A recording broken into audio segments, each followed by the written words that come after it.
Jerry Jones was on the radio this week, and he goes, Ezekiel Elliott's going to have a huge load this week. Oh, God. I don't know how much actually what he said? That is exactly what he said. He's going to have a huge load this week. Welcome to Monkey Knife Fight, folks. I'm Connor Rowntree. Today we're joined by Joe Dolan, and that means we're talking some football. It's Thursday night football, and we have Taysom Hill under center. The one rule that we have at Monkey Knife Fight is just no slander for Thursday night football. So, Joe, I'm going to let you talk about Taysom Hill because I don't know how to talk about without a little bit of slander. Yeah, I mean, look, I thought this was going to come at some point. You know, Trevor Siemian, capable backup quarterback, but law of diminishing returns when it comes to Trevor Siemian.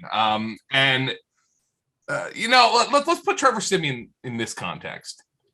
He would be like eating Taco Bell for dinner, like for 2 straight weeks. Damn, my bowels hurt. Like the first night, 2 nights, you're like, good Lord, man, chalupas are awesome. Yeah. But by like the 3rd and 4th night, you're like, all right, you know, they're still all right. And then by the end of 2 weeks, you're like, good God in heaven. That is not what I want anymore. You're 2 weeks straight. You're like, you have the triple bypass in, the coronaries are starting. Like you may have gout at that point. Like it really is the end. Yeah, and so that's kind of what Trevor Siemian is. And look, Taysom Hill. And here's the thing with Trevor Siemian: they don't have any receivers. They're throwing the ball to Marquez Callaway and Traquan Smith, and you know their backup tight ends. Adam Troutman had emerged, but he gets hurt. So I mean, there's no receivers here. So what they've got to do is run the football. Well, Taysom Hill can do that, and from a statistical standpoint, in his 4 starts last year, Taysom Hill averaged 9.8 carries and 52.3 rushing yards per game. And he averaged 11.2 fantasy points per game as a runner in those games. That's more than Jalen Hurts and Lamar Jackson averaged this year. So, well, too, as a starting quarterback, he went 3-1 last year, right? Through those 4 games, 4 passing touchdowns to 2 interceptions, and the 96.9 QB rating. 71.9 completion percentage. So when you have Taysom Hill in the right scenario, he can be effective. The problem is pushing the ball down the field. And do you have the receiver, as you say, that can go out and catch those slant routes that Taysom Hill is realistically going to have to exploit to have any success? And you got 2 teams that are really on a slide, right? The Saints have lost 4 straight games for the first time since 2015. They've never lost 5 straight in the Sean Payton era. And the Cowboys have lost 3 of their last 4. So something's got to give. The question is it going to be Taysom Hill on the ground? Is he going to get it going in the pass? Or are the Cowboys going to say, hey, we don't have Mike McCarthy. We're a little fed up with how we've been playing lately. Dak, it's time for you to go and attack. Look, here with the Cowboys, Jerry Jones was on the radio this week, and he goes, Ezekiel Elliott's going to have a huge load this week. Oh, God. I don't know how much actually what he said? That is exactly what he said. He's going to have a huge load this week. Well, by Monkey the Knife numbers, Fight sponsored by Brazzers. Yeah, by the numbers. Let me get the exact quote. Jerry Jones. I'm going to search Twitter. Huge load. Yes. That. Well, on the statistical side of things, that might not be the best thing for the Cowboys. Seeing how Excuse me. I'm sorry.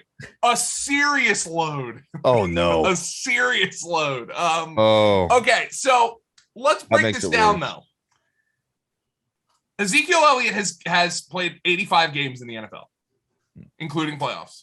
In games 1 through 83, Ezekiel Elliott had 1 game with fewer than 10 carries. 1.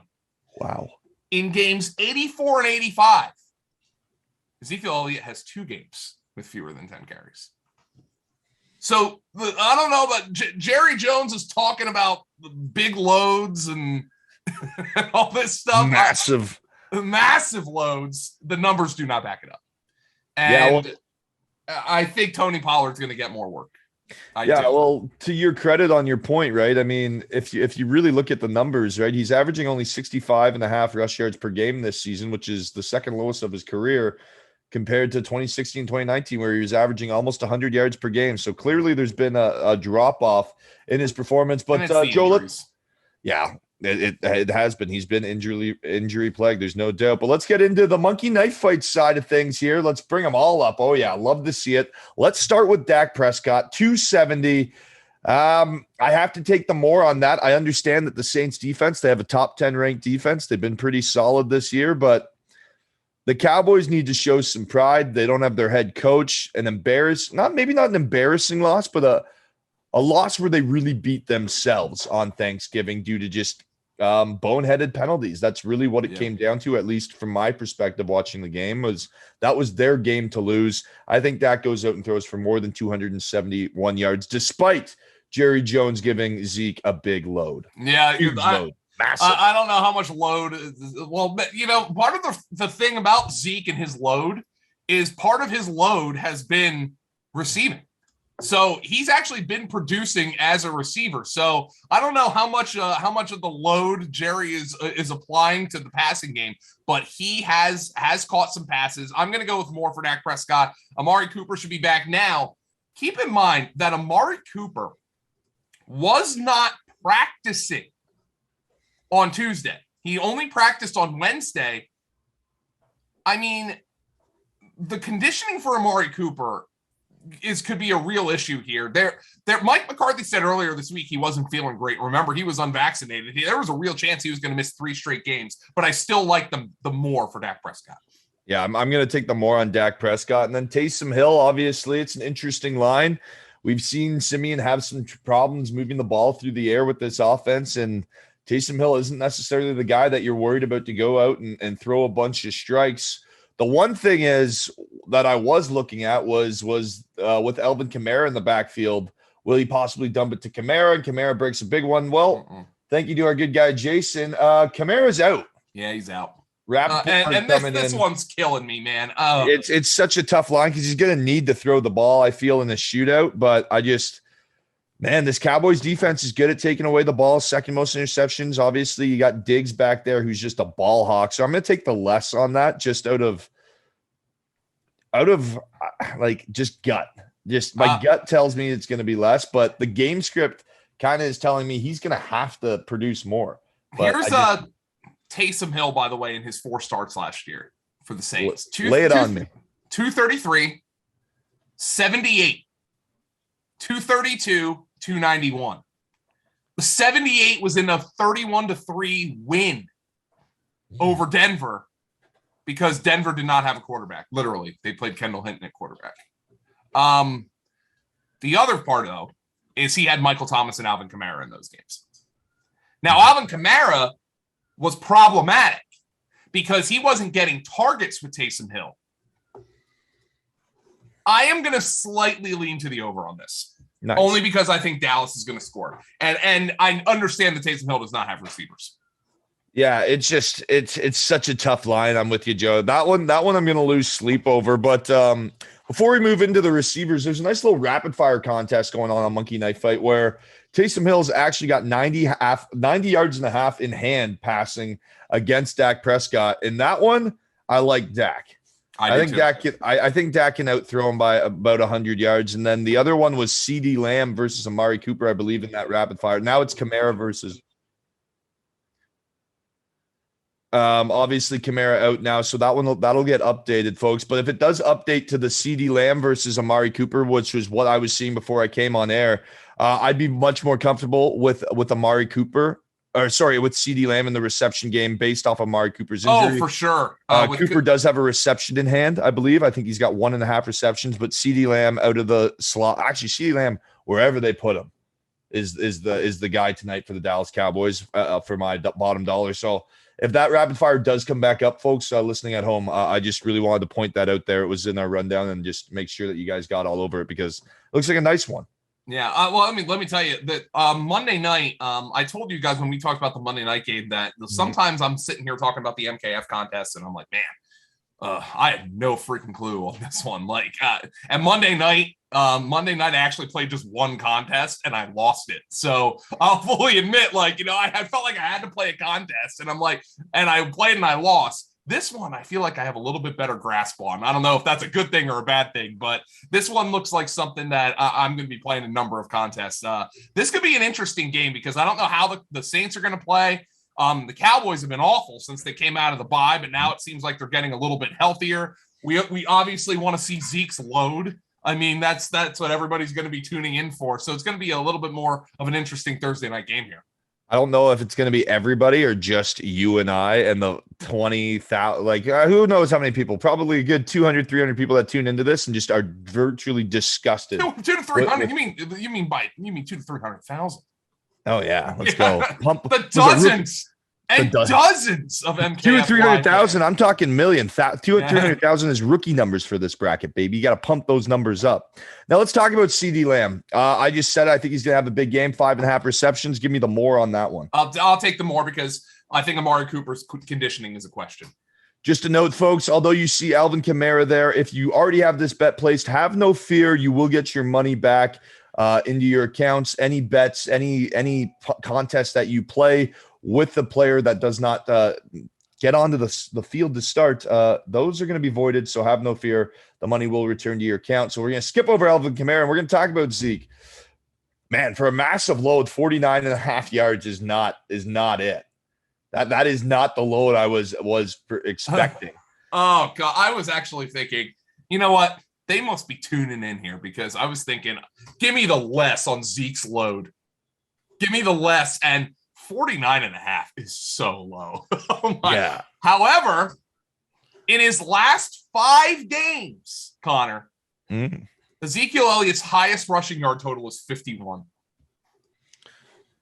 I mean, that does cover it, but he's also got Tony Pollard back there, as you alluded to earlier. So I'll take the less on you and then on Tony Pollard too. I feel like both these guys are they're gonna combine for like 120 yards rushing. Yeah. And I'm gonna be kicking myself after this either way. It's just, I guess you take more if you're gonna take less on Zeke, you gotta take more on Tony Pollard. That's just kind of kind of how it has to be, I feel. So let's go back to the last 4 games, 5 games for this, okay? Week 8, Zeke would have been more with 50, Pollard less with 26. In week 9, Zeke would have been more with 51, Pollard less with 11. In week 10, Zeke would have been less with 41, Pollard less with 42. In week 11, Zeke would have been less with 32, Pollard more with 50. And in week 12, Zeke would have been less with 25 and Pollard less with 36. Wow. That's a lot of lesses.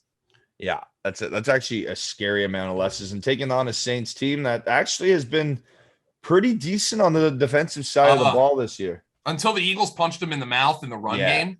Yeah, that was a telling performance for sure. What was that? Jalen Hurts. I think the Eagles rushed for 50 times that game combined. Yeah, the Eagles rushed for like 250 yards in that game. Yeah, that was ridiculous. But I mean, Dak Prescott's not Jalen Hurts. Like, he can't move like Jalen Hurts. And, Zeke and Pollard. Well, Zeke's been banged up. Pollard, I have a feeling they're going to unleash Pollard in this game. Give me the more with Pollard.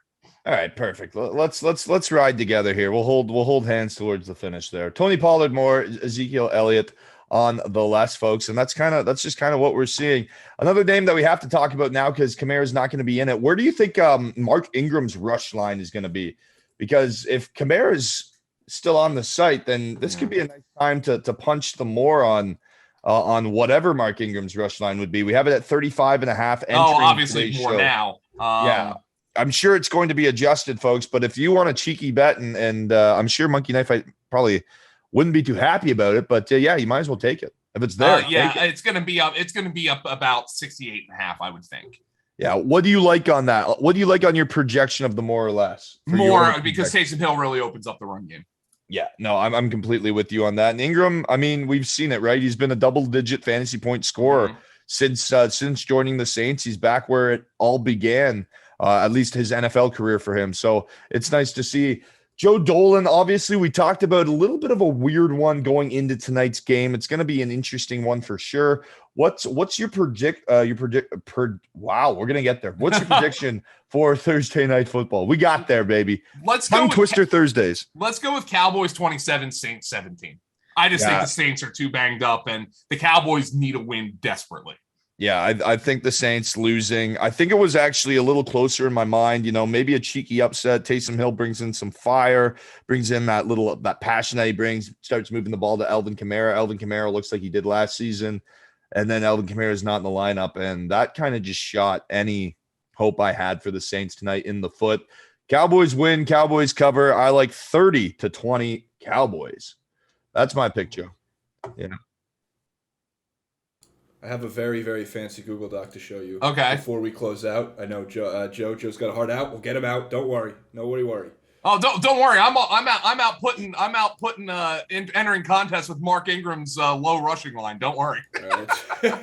Take advantage, folks. That's what I'm doing right now. As he's doing that, I'm starting Mark Ingram in fantasy. So there's things going on right now, folks, that are happening left, right, and center. Spent a lot of time on this. Here we go. Look, there's even color codes. Wow. Look at that. So I think you guys have all the same picks. Yeah, we do today. The whole point. We really disagreed on the Washington Seattle game. So look, we're back in. The whole point of this is like, oh, you guys both make picks. We can only show one Monkey Knife Fight window of picks because if you enter a contest from the account, then it it enters that contest and then you can't re-enter it for like an hour until it refreshes. And so why not use the power of the Google Doc? And then you guys make the same picks for the first time. All the way Mark Ingram has already moved to 50.5. That was quick. Well, I'm still taking the more on that. Yeah, so am I. Wait a minute. I'm now looking. 50.5. They already moved that to. Oh, sick of it. I was really looking forward to getting some Mark Ingrams. I was really looking forward. Well, they got Mark Ingram. Let's just talk about this real quick before we go. The rapid fire is updated now with Mark Ingram versus Ezekiel Elliott. Ezekiel Elliott has 1.5 rushing yards in hand. Give me Mark Ingram. Give me Ingram on that. I'm actually uploading some money into my account right now, folks. This actually just became the most intense episode of Monkey Knife Fight, the most interactive episode. We got Jason with the Google Docs. Joe and I are updating our fantasy teams, hitting the bets on Monkey Knife Fight, folks, and you at home should be doing the same. We went toe-to-toe with our picks on Monday. Tonight, we are aligned. Come join us. We'll either win together or we'll lose together, but heck, we'll have a lot of fun, and we'll see Joe again on Monday. Joe, thank you so much for joining us on this version of Monkey Knife Fight Live for Thursday Night Football. No slander ever. Joe, thank you so much. Bye-bye. Thanks, boys. Thanks, guys. We'll see you guys soon. I'm Connor Rowntree. That's Joe Dolan, and remember to hit it hard.